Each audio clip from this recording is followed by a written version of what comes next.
Yo, what's up? This is SU456 here, and welcome back to day 70 of my 365 day challenge. Yes, I know it's been a while since I recorded a video. Uh, I've been very busy. I've been dealing with a little bit of some emotional stuff, some like cloudy thoughts that have been in my head, but I'm trying to catch up as much as I can. I have let's see, 7 videos lined up to come out in the next hour or two. So if you get spam notifications, I apologize. But in this video, last video, we talked about the Winter Soldier. In this episode, we were going to be talking about Guardians of the Galaxy.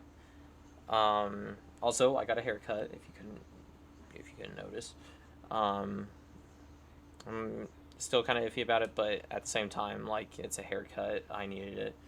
Um, but but yeah, let's get on to the video. These next, like, probably from now on, the videos are going to be a little bit longer because I'm going to be explaining what happens in all the movies. That way, if you haven't watched any of the Marvel movies, you aren't going to get like too confused. Even though I'm not the best at describing stuff all the time, especially during the Avengers movies. Those are going to be a little chaotic. Um, but I've noticed that like during the movies, I literally go like into detail what happens. So and then like more recently, I've just been kind of just like putting bits and pieces of what happens in the movie. That way, I don't literally like tell you what happens in the movie. Uh, but anyways, let's get on to Guardians of the Galaxy.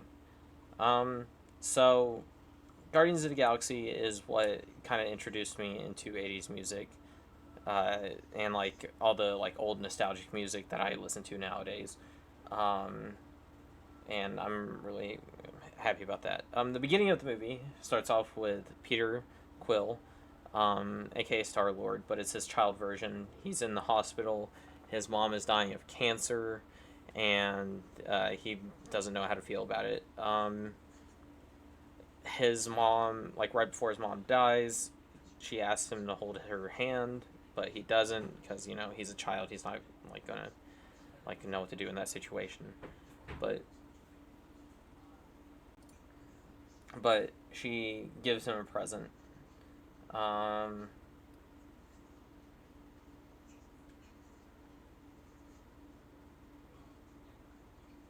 sorry.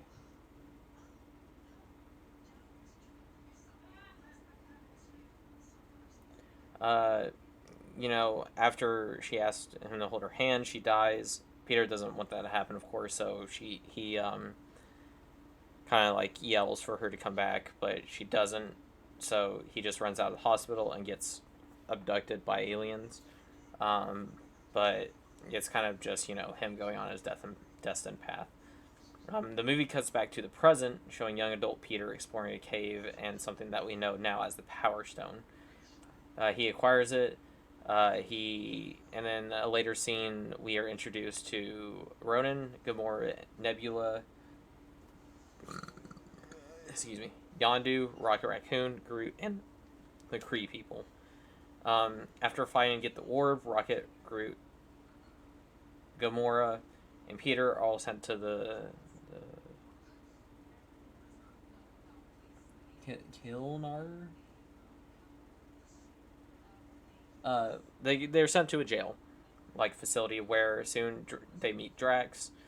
Um, it also like pokes into a glimpse of what happened to Rocket. A quick side note: to top all the tension between all of them, Thanos is Gamora's father, and he killed Drax's family, so he has a grudge against Gamora. Um, in a small scene after that, we see Ronan talking to Thanos about getting the orb. Sorry that I'm looking straight down, not into the camera. And this is the first time in the MCU whenever we see Thanos clear as day, and it does not disappoint. My favorite scene is probably the prison escape scene. Uh, it really shows early signs of them working together, and how well they can work together. It also shows Rocket's smarts whenever he's dealing with stressful situations. Um, And then a few scenes after that, they arrive on what we call, or what we know now as Nowhere. Um, the school of a celestial that died a long time ago. They're there to take the orb to the collector, but they soon realize that the Power Stone is way too powerful for any of them to behold. And later on, everything falls apart whenever Drax calls Thanos in to, or not Thanos, but the Ronin to fight him. That leads them to the Power Stone, and they are utterly defeated. As Ronin and Nebula steal the Power Stone, Quill and Nebula almost.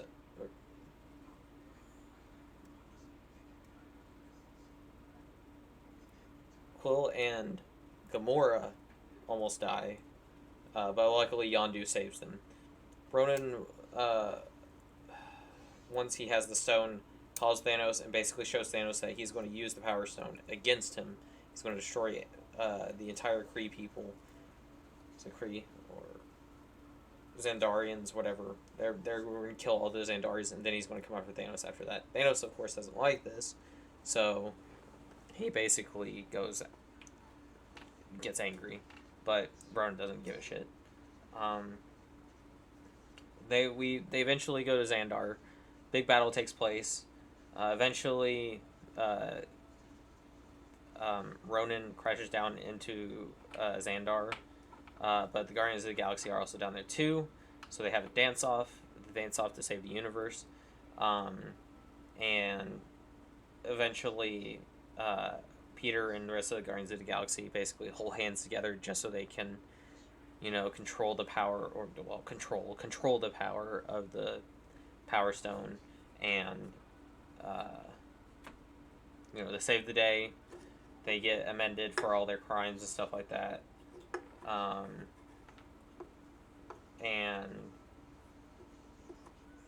yeah, they basically send the orb to. They give the orb to the Xandarians, like the higher ups in Xandar, and that's where the movie ends. And Peter figures out that at the end of the movie, the present that his mom gave him at the beginning of the movie was a second volume to his mixtape. But I think the movie is really well done. James Gunn is a really good director. And I'm excited to see I'm kind of skeptical at the DC universe, but at the same time, like, it's James Gunn. I think he's going to do well with it. He did well with the Suicide Squad. So, I guess we'll just have to see. But yeah, I really enjoyed the movie. Give it a watch. My cousin apparently told me that it was supposed to flop because it was Marvel being experimental, but, of course, like, it's one of the most talked about movies in the MCU. But yeah, I hope y'all enjoyed this video. I know it was just a bunch of me rambling, and it's going to be a lot of rambling from now on. But yeah, I guess I will see y'all in the next video. See ya.